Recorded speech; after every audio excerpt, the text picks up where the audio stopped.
आहे छत्रपती शिवाजी महाराज यांचा राज्याभिषेक दिन सोहळा आज या ठिकाणी गेली अनेक वर्षे आपण सर्वजण या ठिकाणी आनंदाने साजरा करत असतो।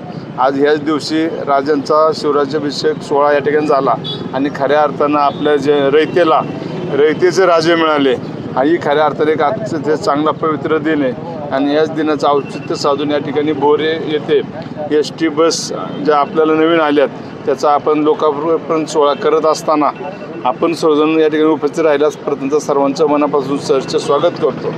आणि आत्ताच आपण बसचं या ठिकाणी लोकार्पण केलेलं आहे एस.टीचं आणि आता भोर शहरातील ज्या काही समस्या होत्या गेल्या अनेक वर्ष आपण पाहतोय भोरमध्ये अंतर्गत रस्ते असन, लाईट असन, सांडपाण्याचा विषय, पिण्याचा पाण्याचा विषय, शॉपिंग सेंटर आहेत, ही जी कामं प्रलंबित होती त्यासाठी आपण वेगवेगळ्या माध्यमातून आत्तापर्यंत जवळजवळ म्हणजे एवढ्या 5-6 महिन्यातच 15 कोटी रुपये या ठिकाणी आलेले आहेत।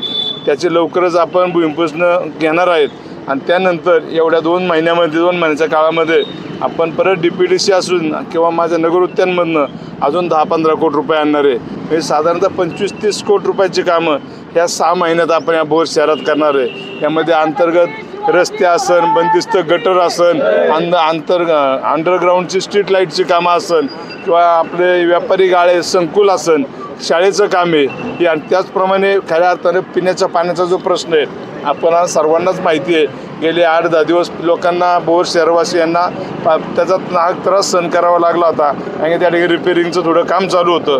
परंतु तेही असताना मी शिवण्णा सांगितलं होतं की जरी लोकांना पिण्याचं पाणी कमी पडत असेल तर तुम्ही टँकर चालू करा, परंतु लोकांनाची सोय करून द्या आणि त्यांनी ते केलेलं आहे। भविष्यकाळात यावर उपाय म्हणून आपण चांगल्या पद्धतीनं 24 तास पाणी कसं उपलब्ध होईल त्यावर काम करतोय। आता थोड्या दिवसात किंवा मागच्या 2 महिन्यापूर्वीच बघा आपला जो पाण्याचा कोठा होता तो भोर शहरासाठी तो सुद्धा आपण वाढवून घेतलेला आहे आणि आता जे 2-2.5 कोटी रुपयाचं विस्तारित वाहिनीचं काम होतं ते सुद्धा आपण या ठिकाणी प्रगतीपथावर ते करून घेतोय।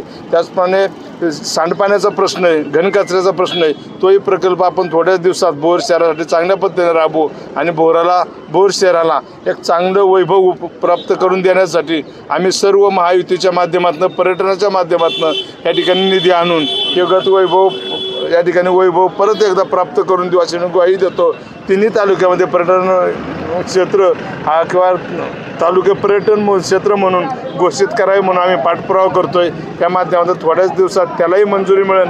खरं तर हा आपला परिसर हा छत्रपती शिवाजी महाराजांच्या संभाजी महाराजांच्या पदस्पर्शाने पावन झालेला हा परिसर आहे। या खूप ऐतिहासिक भूमी आहे, त्यामुळे या भागात येत असताना प्रत्येकालाच वाटतं आपण खऱ्या अर्थानं स्वराज्यात आलेलो आहे आणि या स्वराज्यामध्ये जी जनता आहे ती सुखी समाधानाने राहिली पाहिजे। म्हणून जसं राजांनी पूर्वीच्या काळात काम केलं त्याच पद्धतीनं त्यांचं अनुकरण करून आमच्यासारखे कार्यकर्ते महायुतीतील सर्व घटक या ठिकाणी ते काम करण्याचा प्रामाणिकपणे प्रयत्न करतात।